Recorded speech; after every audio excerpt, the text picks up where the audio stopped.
નમસ્કાર મિત્રો, આજે આપણે જોઈશું ધોરણ 5 વિષય છે ગણિત. એનું જે પહેલું જે પ્રકરણ છે રાષ્ટ્રીય ફળ કેરી. જે દાખલાઓ આપેલા છે એ દાખલાઓને આપણે વ્યવસ્થિત રીતે સમજીશું. વિડીયો ગમે તો લાઈક, કોમેન્ટ અને શેર કરજો. ચેનલને સબસ્ક્રાઈબ કરજો. Thank you so much. તો ચાલો જોઈએ. તો એક બોક્સમાં 18 નંગ કેરી હોય તેવા તમારા વર્ગના વિદ્યાર્થીની સંખ્યા જેટલા બોક્સ લાવવામાં આવે તો તમામ બાળકો તેને ખોલીને કેરીનો ઢગલો કરે તો કુલ કેટલી કેરીનો ઢગલો થાય? તો મિત્રો, અહીંયા એક બોક્સની અંદર 18 કેરી છે અને જેટલા વિદ્યાર્થી હોય તેટલા બોક્સ અહીંયા લાવવામાં આવે છે. દાખલા તરીકે અહીંયા 18 નંગ કેરીનો એક બોક્સ છે અને રૂમના વિદ્યાર્થીઓની સંખ્યા 30 છે. તો એ 18 તરી 54, એટલે કે 540 કેરીઓનો ઢગલો થશે. તમામ બાળકો તેને ખોલીને કેરીનો ઢગલો કરે તો કુલ કેટલી કેરીનો ઢગલો થાય? તો અહીંયા 540 કેરીઓ થશે. હવે આપણે 10-10ની જોડી બનાવવી છે તો આપણે 10 ભાગી નાખીશું, એટલે અહીંયા 0 0 ઉડી જશે, એટલે 54. તો 10-10ની કેટલી ઢગલીઓ થશે? તો 54 10-10ની ઢગલી થશે.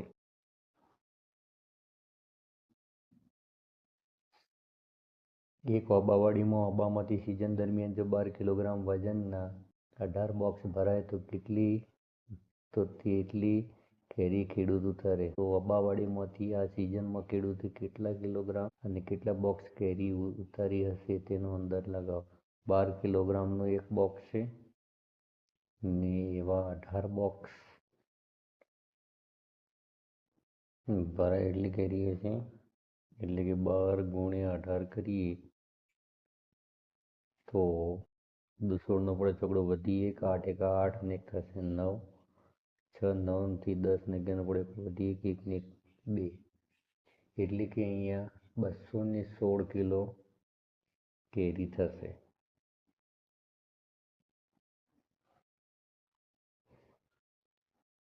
કેટલા બોક્સ કેરી ઉતારી છે? તો અહીંયા 12 કિલોગ્રામ વજનના 18 બોક્સ છે, તો અહીંયા 18 બોક્સ એની કેરી ઉતારી હશે. 18 બોક્સ. તમારું વજન કેટલા કિલોગ્રામ છે? તો મિત્રો, માની લો કે આપણું વજન છે 24 કિલોગ્રામ. 24 કિલોગ્રામ. તમારું વજન કેટલા કિલોગ્રામ છે? 24 કિલોગ્રામ. તમારા જેવા 12 બાળકોનું એક સાથે વજન લગભગ ખાલી જગ્યા કિલોગ્રામ. હવે અહીંયા એક બાળકનું વજન 24 કિલોગ્રામ છે, તો એવા કેટલા બાળકો છે? 12 બાળકો છે, તો આપણે એને 12 ગુણીશું. તો 24 ગુણ્યા 12, 2 ચોક 8, 2 દૂ 4 8, 4 ને 4 8, 2, એટલે કે 288 કિલો વજન થશે.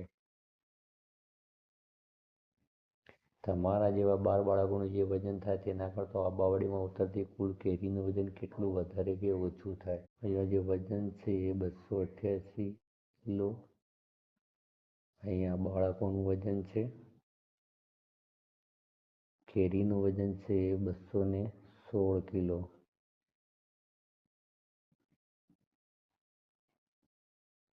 કિલો કેરીનું વજન. જો આપણા ઘરે અઠવાડિયે સરેરાશ 5 કિલોગ્રામ કેરી ખવાતી હોય અને જો કેરીનો ભાવ 75 રૂપિયે પ્રતિ કિલોગ્રામ હોય તો એક માસમાં કેટલા કિલોગ્રામ કેરી જોઈએ? કેટલા રૂપિયા ખર્ચ થાય? તો મિત્રો, અહીંયા એક અઠવાડિયામાં 5 કિલો કેરી ખવાય છે અને કેરીનો ભાવ આપેલો છે 75 રૂપિયા પ્રતિ કિલો. એટલે કે એક મહિનાના 4 અઠવાડિયા હોય, એટલે કે 5 કિલોગ્રામ ગુણ્યા 4 અઠવાડિયા બરાબર 5 ચોક થશે 20 કિલો. એટલે કે એક મહિનાની 20 કિલો કેરી ખવાતી હશે. હવે 1 કિલોનો ભાવ છે 75 રૂપિયા આપેલો છે, એટલે કે 20 કિલો ગુણ્યા 75 રૂપિયા બરાબર 75 દૂર થશે 150 અને એક શૂન્ય ઉમેરાશે. એક શૂન્ય ઉમેરાશે એટલે 1500 રૂપિયા થશે. તો એક માસમાં કેટલા કિલોગ્રામ કેરી જોઈએ? તો અહીંયા 20 કિલોગ્રામ કેરી જોઈ છે અને કેટલા રૂપિયા ખર્ચ થશે? તો 1500 રૂપિયા ખર્ચ થશે. 20 ગુણ્યા 75 એટલે 0 0 7 દુ 14 0 5 દુ 10 0 0 4 ને 5 ને 1 1500. વળી જો કેરીની સિઝન 3 માસ ચાલે અને નિયમિત કેરી ખાવી હોય તો સિઝન દરમિયાન કેરીની જરૂરિયાત અને તેના ખર્ચનું અનુમાન કરો. અહીંયા 3 માસ સુધી આપણે કેરી ખાઈએ તો કેટલો ખર્ચ થાય એ શોધવાનું છે. એટલે કે 20 કિલો ગુણ્યા 3 માસ એટલે 60 કિલો થશે. 20 × 60 એટલે કે 3 મહિનામાં 60 કિલો કેરી ખવાશે. હવે આપણે 60 કિલો ગુણ્યા 75 રૂપિયા કરીએ, કેમ કે 1 કિલોના 75 રૂપિયા છે. એટલે 60 કિલોગ્રામ ગુણ્યા 75 રૂપિયા બરાબર 4500 રૂપિયા થશે. 75 ગુણ્યા 60 કરીશું એટલે 4500 આવશે. એટલે કે 4500 રૂપિયા ખર્ચ થશે 3 મહિનાનો. બળદગાડું 1 કલાકમાં 4 કિલોમીટર જેટલું અંતર કાપે છે. 10 કિલોમીટર અંતર કાપવા માટે કેટલો સમય લાગશે? તો મિત્રો અહીંયા 4 કિલોમીટર 1 કલાકમાં કાપે છે, એટલે કે 1 કલાક બરાબર 60 મિનિટ આપણે ધ્યાનમાં લઈશું. પહેલા મિનિટમાં જવાબ શોધીશું, પછી મિનિટને કલાક કરીશું. તો 4 કિલોમીટર બરાબર 60 મિનિટ માટે 10 કિલોમીટર બરાબર કેટલી મિનિટ? એટલે કે 10 ગુણ્યા 60 ભાગ્યા 4. 4 × 15 = 60 થાય છે. 15 દુ થશે 150 મિનિટ. હવે 150 મિનિટને આપણે 60 ભાગીશું એટલે કલાકમાં ફેરવા છે. તો 6 દુ 12 એટલે કે 120 થશે. 30 વધશે એટલે કે 2 કલાક અને 30 મિનિટ. એટલે કે અહીંયા બળદગાડાને 10 કિલોમીટર અંતર કાપતા 2 કલાક અને 30 મિનિટ લાગશે. 2 કલાક 30 મિનિટ એટલો સમય લાગશે. તો ટ્રેક્ટર કલાકના 20 કિલોમીટરની ઝડપે ગતિ કરે તો આ ઝડપે ટ્રેક્ટર 3 કલાકમાં કેટલું અંતર કાપશે? તો મિત્રો 20 કિલોમીટર ગુણ્યા 3 કલાક કરીશું એટલે જવાબ આવશે. તો 20 કિલોમીટર ગુણ્યા 3 કલાક એટલે 20 થશે 60 કિલોમીટર. હવે કહે છે કે 85 કિલોમીટર અંતર કાપવા માટે તેને કેટલો સમય લાગશે? તો મિત્રો અહીંયા 20 કિલોમીટરના આધારે આપણે પદ મૂકીશું. અહીંયા 1 કલાક બરાબર આપણે 60 મિનિટ લઈશું. 1 કલાક બરાબર 60 મિનિટ.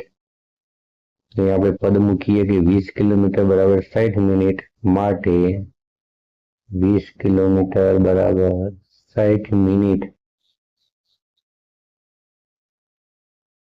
માટે 85 કિલોમીટર બરાબર કેટલી મિનિટ?